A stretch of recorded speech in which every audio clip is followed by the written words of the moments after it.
Hi, and welcome to Unmasking the Trans Movement with John Uhler. I'm your host, Brad Wilder. Today on the show, a 14-year-old who has transitions mom is with us named Talor. She's going to tell her story, explain everything that's going on in Talor's world, and as a mom, she's going to have to tell her side of it too, which is, again, more people being affected by this ideology. We'll get into that with John Uhler. John, great to have you back on the program today. We've got a heck of a story to come in today's episode. Why don't you kind of give us a little bit of a background on Talor first and kind of run into, I guess, what our first questions would be. I mean, where do you begin with somebody who's transitioned and the mom kind of has now figured out that, you know, this isn't right? Yeah, and that's why I'm so appreciative that Talor has been willing to join us. You know, Brad, we are not anti anything. We are very pro protection of women and children and families on this program. And Talor represents what I think is happening all around the world, in the Western world, that families are being harmed, parents are being manipulated, and within the population of parents that are helping or encouraging or facilitating transition, you have a certain population, I think more than fewer, who are being manipulated themselves. They're being manipulated by school personnel, by the media, and by doctors. And these parents, most of us who are parents, we care deeply about our kids. The average parent is not up to speed on all the medical ramifications and implications. And so when a professional takes a parent aside or right in front of the child and starts to talk about the importance of letting a child transition, a parent is put in a quandary. And so we have a very unique opportunity to have Talor on our program. Talor is a mother that assumed she was doing the best thing, acting in the best interest of her child. She since started to dig, started to look at the information, and started to realize that she had been manipulated and she was wrong. And so she is brave to be able to step up, to be able to share her story with us, and to be able to speak to parents, to talk about what her journey was like as a mother. So Talor, thank you. Thank you for being with us. You are in your car. Because it affords a little more privacy for you to be able to share with us your own thoughts and feelings. So welcome to our program. Thank you for having me. Cheers, John, and Brad, thank you. You are over in England or in the UK, and a lot of things that have happened over there. So tell us your story. Your daughter right now is age 14 and she is detransitioning or desisting, sometimes the term is. So tell us the story, because you are very representative of a lot of parents who are being manipulated. Yeah, well, I suppose the best place to start would be more or less the beginning. So I'll try and cut a very long story as short as I can. But we fled domestic abuse from my daughter's father at the beginning of 2018, and the family court got involved. My ex applied to family court, and he got custody of our daughters. They were 8 and 10 at the time, and they didn't have a great time during that time away from me. And my eldest one especially, she's so quiet and sensitive, and she really struggled. And I think the school that she was going to at the time, from what I can tell, was quite woke. The reason I think this is because I stayed in touch with their education as much as I could, despite being miles away and not having custody. Whenever I got an email from her class teacher, it would be signed off with her pronouns and saying that she was a lesbian. And at the time, I just thought, oh, that's cool. Okay, whatever. At what age was she that she was being described as a lesbian? 10 and 11. It was a middle school. So prior to puberty. more or less. I mean, she went into puberty relatively early. It was about sort of 8 or 9 that I first sort of noticed that she was starting to change. But yeah, by the way, that is one of the red flags that any professional, any mandated reporter should know. They used to know that if you have a young person, a child, pre-puberty, the idea of sex and sexuality is really not going to come to their mind unless somebody's grooming them from the outside. That makes them very susceptible to sexual predation. And so you have a child, then if we call the child a gay or a lesbian, it means that somebody is introducing sexualized thoughts at a very early age to this kid. So that's part of our concern here on the program, that these concepts are being introduced to these kids way beyond what they're able to conceptualize because they're still in that concrete reasoning stage. Yeah, definitely. And while she was living down there, she was also suffered some sexual trauma. I won't go too much into it, obviously, for her privacy, but there's sexual trauma, and that is another prerequisite of this, getting caught up in this kind of movement, as well as I know that you talk a lot about, John, and I do agree with that. I think that there has, in the majority of cases, especially with young girls, there is a lot of sort of sexual trauma, whether it's being groomed online and being sexually groomed in a verbal sense, or whether it's worse than that, as we all know what that can be. I think that is found in the majority of cases, definitely, and I didn't know it was going on as it was going on, but after I did get custody back of the girls, I took it back to family court because they were really not coping, and it all came out in the wash, and she decided that she was, well, part of the alphabet soup, as a lot of us like to call it, not starting out as what she called herself, a gay man, in the end, but sort of edging her way along the alphabet. So she was bisexual for a while, pansexual, lesbian, demigirl, the list was endless. Most of them I'd never even heard of, and then settled on the fact that she was a girl trapped inside a boy's body and was a gay man. Sorry, a boy trapped in a girl's body, should I say, was a gay man. And by then I just thought, oh, it's all just part of the gay rights movement. This is just all this new stuff that I need to be on board with. And my gut at first was to affirm her, obviously, which I did, because you wanted to be supportive. You wanted to be supportive of your kid. Mm-hmm. I mean, I don't know whether I actually ever looked at her and believed that she was actually a boy, but I believed that she believed that, and I wanted to help her, and she said, this will make me happy. And at that same time as well, she obviously disclosed to me the sexual trauma and started self-harming as well, and that's so very common, right? Self-injurious behaviors. Feel better. Yeah, and that got worse over time, and she was at her worst while I was affirming. There were also a couple of small overdoses, so I call them cries for help, whilst I was affirming as well.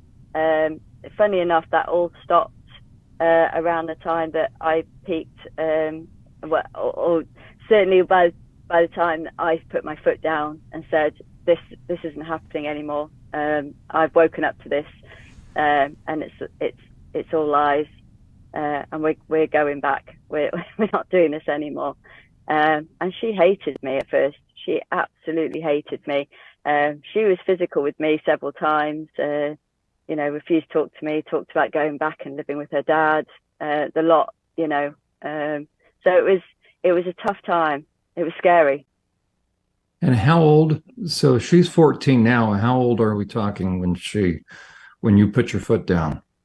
I peaked Easter last year, so April 22, and I told her that I'd woken up to it quite soon afterwards.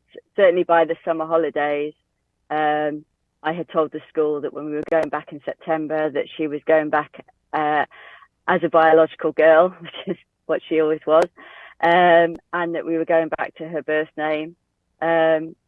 Luckily, the school that she goes to with me is pretty based in reality. I'm ashamed that I told them to affirm her, and they did agree.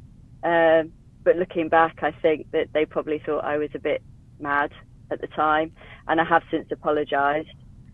We've had a few meetings, but I mean, luckily the communication was really good with the school over that period of time, because my daughter also decided to disclose the sexual trauma to the police. So then we had a kind of social worker involved. We had what's called a children's sexual violence advocate involved. In fact, the first meeting I had with the sexual violence advocate, after I peaked, she actually turned around and said, well, do you want to go straight back to her, to she, her pronouns and her birth name? Because I've heard that children can become suicidal if you do that. And she said that in front of my daughter. So we've all been through that as parents. And I didn't say anything at the time, but I phoned her later on that evening, and I put her straight, put it that way. Talk about I'm implanting. not backwards and coming forwards.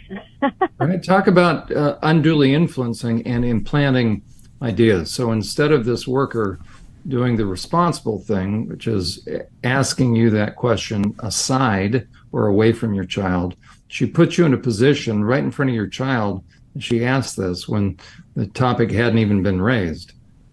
Talor, when you use the term peak, I understand what that means. Brad understands. For the parent that doesn't understand that term, you've used it a couple of times. Describe for us what you mean when you say when you peaked. Yeah, it's obviously a word that's used a lot by the TERF community, which is probably another acronym I'm going to have to. Okay, and describe. That's right. That's right. So peaked is basically when you wake up from being indoctrinated, I would call it, into the cult, and you see the cult for what it is, and you suddenly realise, oh, bleep, what have I been thinking all this time? And realise that it was all just lies. TERF, the TRA's labelled women predominantly TERF, and that's any woman that believes that men can't be women and knows what a woman is. It stands for trans exclusionary radical feminist, which I'm not a radical feminist. I probably once called myself that when I first fled abuse and discovered feminism, but I don't really call myself that anymore. I think it's slightly tainted these days.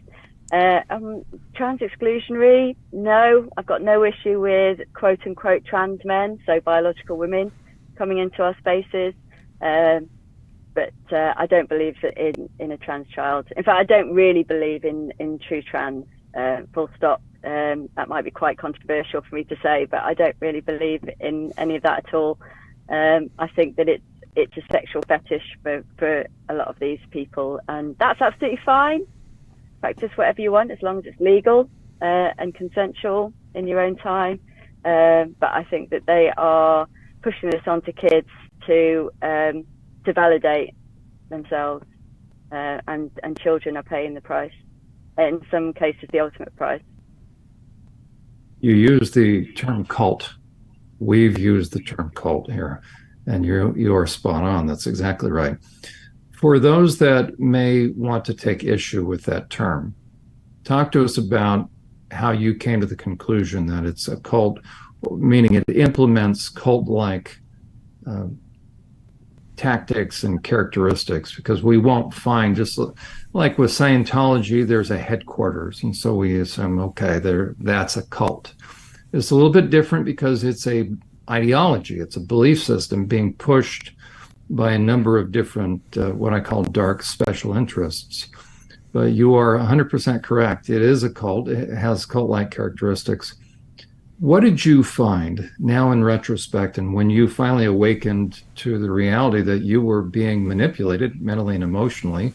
We used to call that brainwashing, right? But you awakened to it. So talk to us about how you concluded that this is a cult, and what are the characteristics that you saw in play?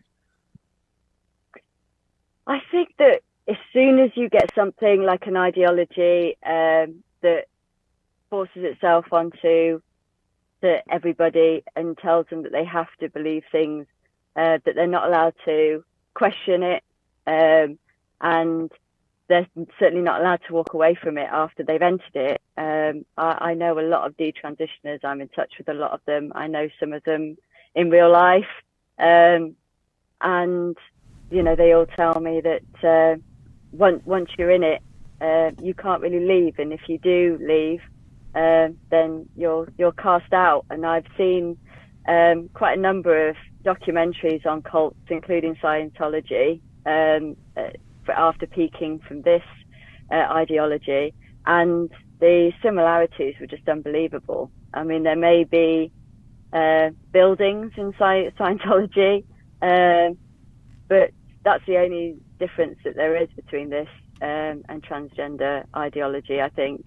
I mean, some people do compare it to religions. I mean, as a non-religious person, I can see certain parts of some religions being sort of quite dangerous and slightly brainwashing, but they never force anybody into believing it, and they never entrap anyone within it and tell them they're not allowed to leave it. I think as soon as you have that, then that's it. You are in a cult. We know that there are quite crazy religious style cults, certainly over in America. Sorry, but most of them tend to be over there. Obviously, the famous one where hundreds of people killed themselves by drinking, quote unquote, the Kool-Aid, which is where. That's right. That was Jonestown in Guyana. It started out with a supposed pastor that took his congregation south to Guyana, and that's exactly where that term comes from. Drink the cyanide-laced Kool-Aid. Mothers gave that to their kids, and there was a speaker system, a PA system, where there was a female voice saying, "Don't worry about the cries. Your children aren't in pain. This is for their best interest." So the mothers actually gave the kids cyanide-laced Kool-Aid prior to drinking it themselves, and I think like 700 people, hundreds of people died. Yeah, it's just crazy. And just like today, you know, I'm ashamed to say that it is mainly women that are pushing their children into this. They call it Munchausen by proxy. I don't know how much I believe in that sort of thing, because I'm not a massive believer in mental illness, full stop. But we've changed that here on the show to Transhausen by proxy. That's a really good one. Yeah, that's a lot better. Brad's coined this term. It's a perfect term. Yeah, it is. That's ideal, because it is just really in this sort of situation, certainly at the moment. And it is predominantly mothers that are doing this to their children. I just, you know, it just boggles the mind. I mean, it is also predominantly women that are fighting against this. So, you know, we're both good and evil. Let me ask you something, Talor. I wanted to ask you as you bring this up. So, do you believe that a lot of the mothers who are supportive are single mothers, or are they in a relationship, married, or you know, otherwise? Oh, that's a good question. I don't think it really matters too much. I think what would matter is if they are married to men that are quite passive. I find that if they are in a couple, that the father isn't really that involved. It's probably the same as if the woman is single as well. You know, there's a fatherless household. You know, I'm not proud that my kids grow up in a father's household, although they see plenty of him, luckily. And I do promote that because I think relationship, as long as it's safe and healthy, with both parents is vital, actually. And I think that there's a lot to be said with what's happening this day and age with marriage breaking down so quickly and so easily, and fathers, for whatever reason, not being around. I think it really has played a role, actually. I've watched some parents here in Canada that have been married, are no longer married, and it all comes down to this movement. They watched their daughter transition to becoming a boy. The dad questioned everything. The mom was like, we have to be supportive. Everybody just falling in line. Again, more division, and that's part of this movement that is the saddest part about it. It's not just affecting the kids, it is affecting parents and relationships and the family core that we spoke of earlier. So I just want to know one more thing with regards to the mom aspect of it. We see a lot of Asperger's, we see a lot of bipolar, we see a lot of what's the other one, John? Borderline personality disorder. Yeah, we're really borderline personality disorders. Yeah, that's right. So these moms who are, have you had any I don't want to pry into your medical world, but have you had any medical condition that being drawn in the way you were drawn in and the accepting person that you were, was that something that was related to any kind of a situation in your medical world, or something that was passed down to your daughter, for example? Is this, we're trying to decipher medical, mental health, where does this come from? Yeah, well, this is something I could talk about for a long time, actually, because before I got into the whole trans stuff, I was obviously, well, I still am, a survivor of domestic abuse, and I now work within the family court system, and so most of the women that I work with are accused of having mental health issues by their ex-partners. I was diagnosed during my marriage with bipolar. I was actually married to a psychologist who helped diagnose me.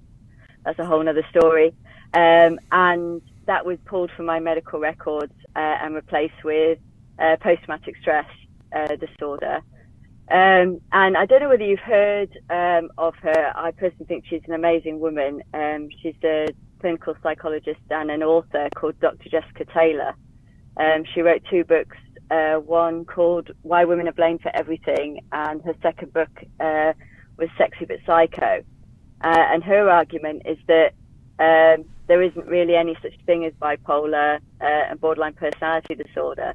That they're just merely replacements of things like hysteria, and they're just explaining the types of personalities that women can have. I think a lot of the time, women that do this sort of thing have been traumatized in some way themselves in their past, but also I think women are just more likely, unfortunately, to do crazy stuff, and I don't think it's really down to a chemical imbalance.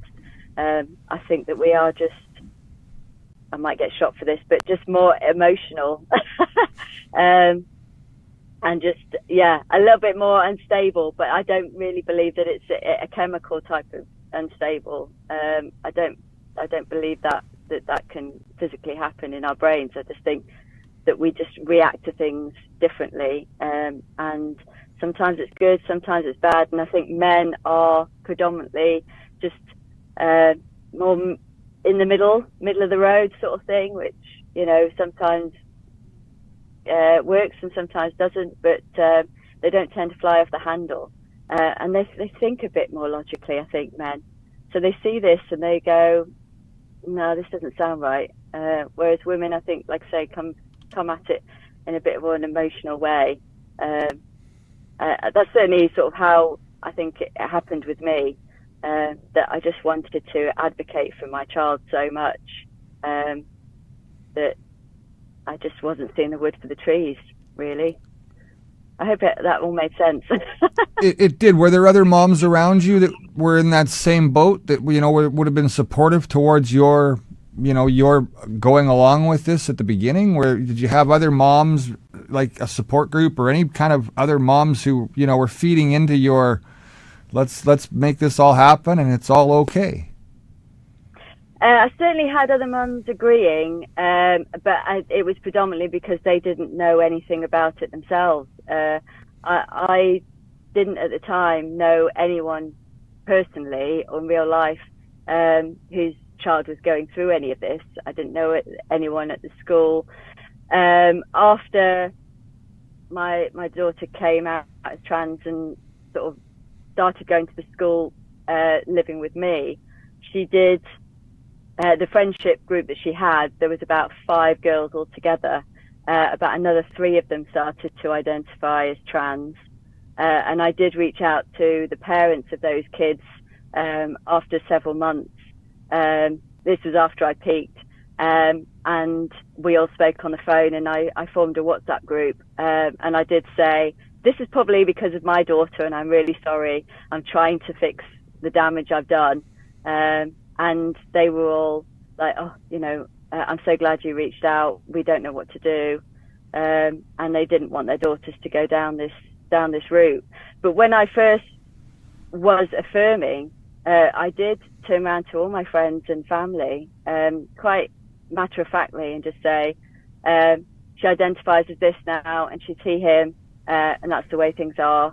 And I see old text messages that I used to send to friends and family back in the day, referring to my daughter as he, him, and I just cringe. I just really, really cringe. But they all followed me out of it quite easily as well. So I think that they were just going along with it because they didn't know any different. Taylor, that's why you're to be commended. There's that phrase, eating humble pie. I can only imagine, right? You're a parent, you're trying to do the best you can, and you don't know what this is. This phenomenon kind of comes out of the blue. You're not getting any other information. That's why we, along with other groups, such as Our Duty, right? We're all trying to get the word out. We're trying to help people see that this is a manufactured crisis. This is a manufactured term. It's a manufactured phenomenon, but it's been with us for about 20 years now. And so it seems real. So here we're like voices crying in the wilderness saying this is not real, it's contrived. So what's a parent to do? Parent gets caught off guard, hears all these messages from so-called professionals that this is the way to best support your child. Then, as you say, you were in a meeting after having found out there was some degree of sexual assault. You're in a very vulnerable position, and this supposed professional says, in essence, if you don't do this, your child may kill herself. And so what are you supposed to do? So there's all this pressure and propaganda and misinformation being brought to parents. So within the overall trans deception, there are a lot of good families, a lot of good parents that are being manipulated, and they don't know that they're being fed a lie. It's a false narrative. And I have to say, I think a lot of what opened my daughter's eyes to this ideology was social media online. She was on TikTok, and she discovered TikTok before it morphed into TikTok. It was called Musical.ly. Not a lot of people remember that, but I think it morphed in about 2017, and it was just for children, and it was very innocent, and it was just a platform where you could upload little 30-second music videos and dance moves to music, and that was it. You couldn't really do anything else to it. And then about the beginning of the lockdowns, it morphed into what is now known as TikTok. So obviously all the kids that were on Musical.ly were then automatically on TikTok, and it became what it is now. And it wasn't till I peeked and grabbed her phone and saw, she was getting private messages on TikTok and on Snapchat from so-called teenage trans men, but the kind of messages that they were, the way that they read, that these weren't teenage girls. So I got her off all of that immediately last summer, and that certainly helped. Taylor, that's such an important point. We're against the clock right now. We're up against time. Would you be willing to stay with us? Because I think what you've just brought up is so important. As you say, you peaked, you became awake, you were awakened to what a ruse this is, that you were losing your daughter to an ideology and to those that have designs for young people for profit and prey. Send a child onto a moving sidewalk that's going to eventually dump them out onto a surgeon's gurney. And as you say, you went through a tumultuous time, and you're still in the midst of that as far as trying to now extricate your daughter, debrief, decompress, and get all that influence away from your daughter. And parents, I think, would really benefit from hearing what they may have to go through once they become awakened to this grand scheme, this grand lie. So would you be willing to stay with us, and we'll pick up right here at that point on part 2? Yeah, certainly. Yeah, no worries. Well, John, it's interesting. We always say unduly influencing our children. What I've gathered from this episode today is it's more than unduly influencing our children. It's unduly influencing parents alike. And that has not been spoken yet. Not in a way that we've outright said the word parents at the end of unduly influencing. And this episode has really opened our eyes to that. I think that parents, as you are supportive, and as you learn more from watching episodes like this that give you the knowledge that you need, and from the experts, whether it's yourself, John, or somebody like Talor who's lived it, that's invaluable. So thank you to both for being here today. There's more to come in part 2.